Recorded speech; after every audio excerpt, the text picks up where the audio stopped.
make here. So I'm going to go out here, and I'm going to just go to my project browser and go to level 1. When I go to level 1, this is what I got here. And you're going to see that I have something going on here right now. I am looking at right now a floor plan, and this is actually floor plan 1 that we have worked with ourselves. This is actually how this looks. So what am I looking at right now? I'm actually looking at an inserted CAD file. So if I go ahead and if I take a look at my visibility now, it shows me right now what I have out going on here, my imported categories here. Here's my floor plan, okay? Look familiar, dimensions, doors, P-fixed, viewports, walls, and windows. Well, that looks familiar because that's exactly the listing of layers that we used when we made our floor plan 1. I can then go through here and turn them off individually by going through here, turning them on, and turning them off. I could also go through here, turn off my doors, apply this, and or I could turn them all off at once if I wanted to, and apply. And then I don't see any of that information. I'm just seeing now my Revit information. But I'm going to leave that on just to kind of give me an idea as far as like what I'm going to be getting as I work with Trapper right now. So as I'm going to work with this, I'm going to insert, import a CAD file in my drawing. And once I've imported that CAD file, I can then draw with Revit walls and so forth on top of it. And let me just break this down before I cut you guys loose on this whole thing. So this information on here, this is all the CAD file that I have. And then once I put those in, I can then take a look at my object here. And in this case, I'll go ahead and save it. And it's going to go ahead and bring me into a 3D view. And here's what my 3D view looks like. Now let's talk about what's happening here. What have I added? Well, I've got my windows, I've got my doors, I also have a roof, and I also have a floor. And the floor actually here is a cement floor, and if I take a look underneath it, and look up the bottom here, I see that I have this kind of a slab. Who knows what that might be called? Anyone know that particular kind of slab's called? What's that? Is that an on-grade slab? Actually, it's an on-grade slab, and actually this part that you see coming off right here, that is actually what is called a thickened slab, okay? And what's going on right here is around the edge of the slab, you have this edge that allows the actual slab to be mounted into the earth around the perimeter. And in this case, you have this thickened slab around the edge that allows that to actually sit in a little more securely, and that's a fairly standard practice. And so that's what we're looking at right now. Now, as I take a look at this, if I hold my shift key down and hold my wheel, I can go ahead and rotate my model around right here. And you'll notice I've got a few things going on here. I've got an overhang right here. The overhang is a foot all the way around. And I was able to go ahead and create this very simple model starting from my AutoCAD plan. So I've got that. So let's take a look at what else we have going on here. So if I go just to my level 1 and take a look at this right now, I'm going to take a look at this wall right here. So what have I got? I got, what's it called? Basic wall, exterior, 5 inches. That's the type. If I take a look down here, I've got other types, but I made this one for you guys, and I saved it in the template. So I've got this, and I click on Edit Type. Take a look at what you have going on here. I have this right now, showing up right now as what would be a section. What do you think this would be right here? That's gypsum board. What would this be? What would this be?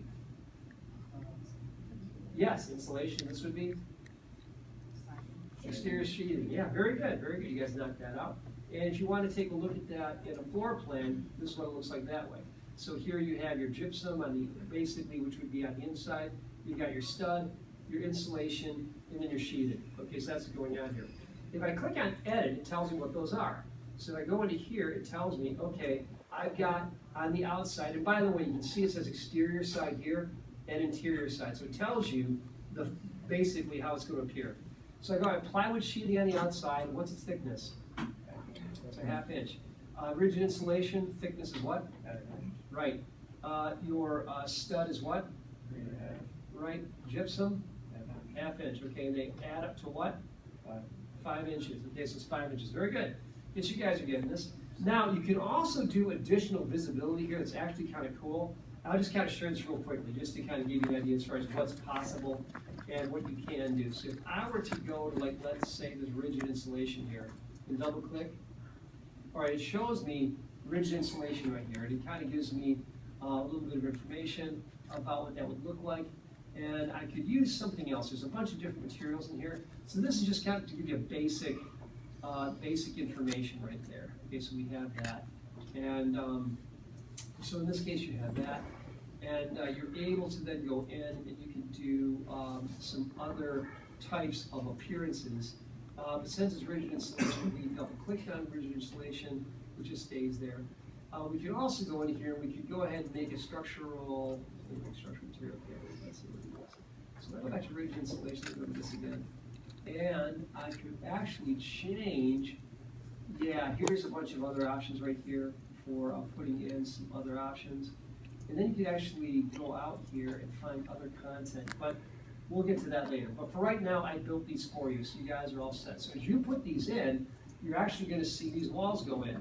And the walls are going to have a look on them that actually reflect the color that we just saw. The exterior is this color right here, which is this kind of wood color, which would be like plywood. And then if I do what's called a section box here, I can do this, and if I click on this, I can take my walls and do this, and now I can see what's going on here. And I can see just kind of a cut-through view as far as what my object looks like here. As I take a look at this, I have these walls that are actually showing up with gypsum right here. And as I rotate them and the light hits them, they turn different colors, okay? Also, it's so that's basically how those work. You've got different kinds of appearance there. And depending upon how the light hits them, they're going to look different in your model. And I can go ahead and change that, and I can turn off my section box by going here. And this is found in your 3D view, by the way.